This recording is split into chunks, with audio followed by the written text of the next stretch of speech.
कह रहे हैं ये जो आज एमसीडी चुनाव का ये जो रिजल्ट आया है, ये क्या कह रहे हैं, इसके मायने क्या निकाले जाएं?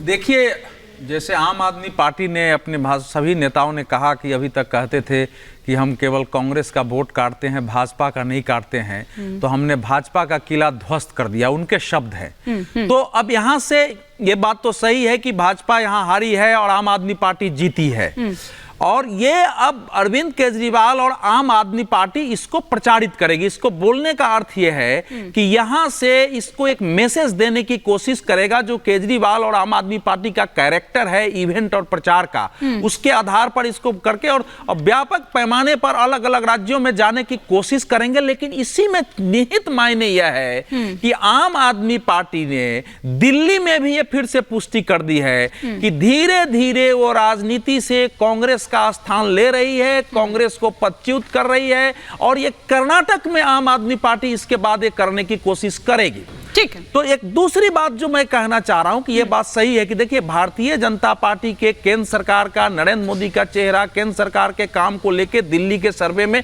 कोई असंतोष नहीं दिखा, उनकी लोकप्रियता कायम रही।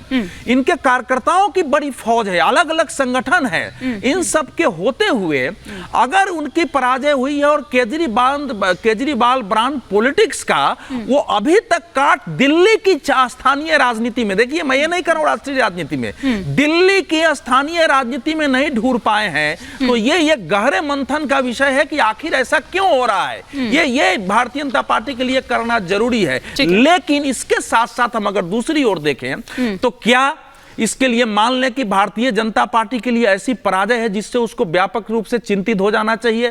तो मेरा अपना मानना यह है कि इतने के बावजूद भारतीय जनता पार्टी जिस ढंग से एक सम्मानजनक स्थान पाई है और उसका वोट परसेंटेज, देखिए उसका वोट नहीं काट पाई आम आदमी पार्टी, 39 से लगभग उतना ही वोट उसका परसेंटेज है। आम आदमी पार्टी का 42% वोट हो गया है 25 से, जिसमें कांग्रेस से निकल के लगभग 10.5% वोट गया और गया है। तो मेरा कहना यह है कि जब 2024 का चुनाव आएगा, नरेंद्र मोदी का चेहरा होगा, तो ये 3% का जो अंतर है, अभी जो हवा बनाई जा रही है ना, उसको भरने में कोई समस्या आएगी नहीं, बहुत दिक्कत नहीं आएगी। वही आएगी। एक और बात के पूरी करता हूं।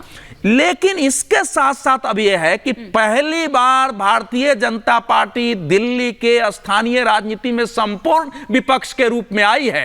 केजरीवाल जी अभी कहते थे कि एमसीडी बीजेपी के पास है, अब उनके पास वो नहीं है। अब वो कूड़े का जो दिल्ली के 3 विकराल समस्याएं हैं, कूड़े के पहाड़, जहरीला जमुना का पानी और प्रदूषण, इस पर अब वो कुछ नहीं कर सकते। तो अब जनता अब उनके कामों के आधार पर मूल्यांकन करेगी और बीजेपी की धार तेज होगी, और अब कोई बहानेबाजी भी नहीं चलेगी। ज्यादा कठिन है। अब कोई बहानेबाजी भी नहीं